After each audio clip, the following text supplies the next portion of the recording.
হাবড়ায় গণেশ পুজোকে কেন্দ্র করে মদ্যপ অবস্থায় ব্যবসায়ীদের সঙ্গে তৃণমূল কর্মীর দাদাগিরি। ঘটনাস্থলে পুলিশ গিয়ে সঙ্গে সঙ্গে গ্রেপ্তার করে হাবড়ার ওই সক্রিয় তৃণমূল কর্মীকে। সাংবাদিক সম্মেলন করে সেই কর্মীকে 6 বছরের জন্য সাসপেন্ড করলেন হাবড়া তৃণমূল নেতৃত্ব। চাঞ্চল্যকর এই ঘটনাটি ঘটে বৃহস্পতিবার রাতে হাবড়ার PL মেডিকেল গলি এলাকায়। অভিযুক্ত ওই তৃণমূল কর্মীর নাম জয়ন্ত সর। অভিযোগ, দীর্ঘদিন ধরে শাসক দলের সঙ্গে যুক্ত থাকা হাবড়ার পরিচিতি মুখ এই জয়ন্ত সর। অভিযোগ, বৃহস্পতিবার রাতে মদ্যপ অবস্থায় দলবল নিয়ে হাবড়ার PL মেডিকেল গলি এলাকায় অনুষ্ঠিত গণেশ পুজোর সঙ্গে যুক্ত থাকা ব্যবসায়ীদের উপর চড়াও হন তিনি। ঘটনার খবর পেয়ে সঙ্গে সঙ্গে হাবড়া থানার পুলিশ গিয়ে ওই তৃণমূল কর্মীকে গ্রেপ্তার করে থানায় নিয়ে আসে। নেওয়া হয় আইনত ব্যবস্থাও।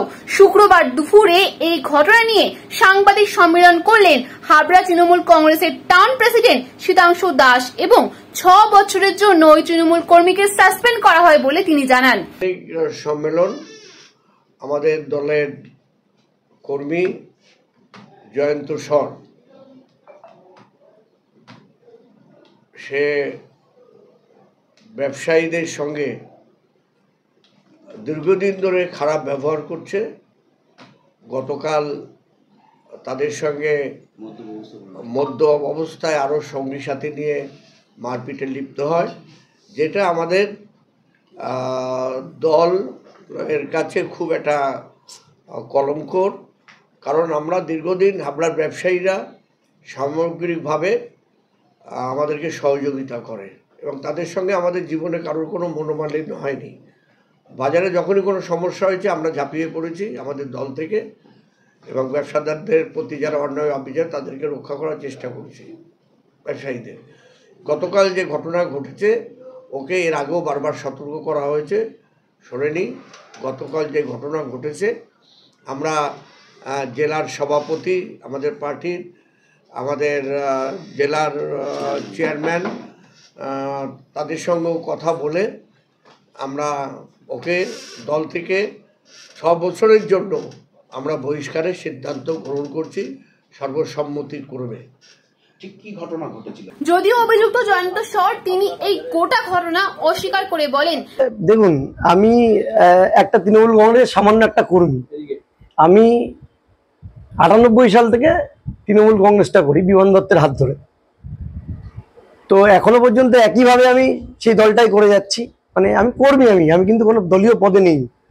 আমাকে সাসপেন্ড করলো কিনা আমি তাও বলতে পারবো না। আমি যে কর্মী, কারণ মমতা ব্যানার্জিকে দেখে, অভিষেক ব্যানার্জিকে দেখে আমি এই দলের সমর্থক কর্মী। 98 সাল থেকেই সেই দলটা করি আমি এবং স্টিল নাও এখনো আমি করে যাচ্ছি। যতদিন কর্মী ছিলাম এখনো কর্মী আছি। আমরা রাস্তাঘাটে ফ্ল্যাগ লাগিয়েছি, রাস্তাঘাটে মিছিল মিটিংয়ে আমরা অংশগ্রহণ করিয়েছি, রাতের বেলা রাত জেগে জেগে ফ্ল্যাগ লাগিয়েছি। আমাদের বিধায়ককে আমরা জিতিয়েছি ফ্ল্যাগ লাগিয়ে, আমরা সমর্থন করে। তো আমি একটা কর্মী, আমি তো জানি না আমার কি সাসপেন্ড করলো কি বিষয়, আমি জানি না কর্মীদের সাসপেন্ড করা যায় কিনা, এই হচ্ছে বিষয়। না না, এরকম মিথ্যা কথা, এরকম কোনো ঘটনাই ঘটেনি। একটা গণেশ পুজোকে কেন্দ্র করে রাস্তার মধ্যে পুজো হয়। আমরা বিগত দিনে এটা আমাদের পাড়া এবং ওই এলাকায় প্রায় 30-35 হাজার লোক ওই রাস্তাটা দিয়ে যাতায়াত করে। নগরতুবা, জয়গাছ, এই নগরতুবা, আকরামপুর, আশুতোষ কলোনি, শ্রীনগর, এই চত্বরের যে লোকটা প্লাস আমাদের পাড়ার যে লোকগুলো ওই রাস্তা দিয়ে যাতায়াত করে। প্রায় 7-8 দিন ধরে রাস্তাটা বন্ধ থাকে। আমাদের ওখানে একটা জায়গা আছে, ক্লাবের একটা ছোট্ট একটা মাঠ আছে। আমরা বলেছিলাম ওই মাঠটার মধ্যে পুজোটা করতে। প্রত্যেক বছর পুজোর সময় এই মিটিং হয় যে আগামী বছর থেকে আমরা ওই মাঠে করব, পরের বছর সেটা আটকে যায়। একটা রাস্তায় চলতে গেলে অ্যাম্বুলেন্স, যে কোনো রকম একটা অঘটন ঘটতেই পারে। একটা আগুন লেগে গেল, এই দায়িত্বটা কে নেবে বলুন তো? আমরা তো ওই পাড়ায় থাকি, আমাদের তো পরিবারের কারোর তো একটা প্রাণহানিও তো হয়ে যেতে পারে, একটা অগ্নিসংযোগ হয়ে। এই দায়িত্বটা কে নেবে?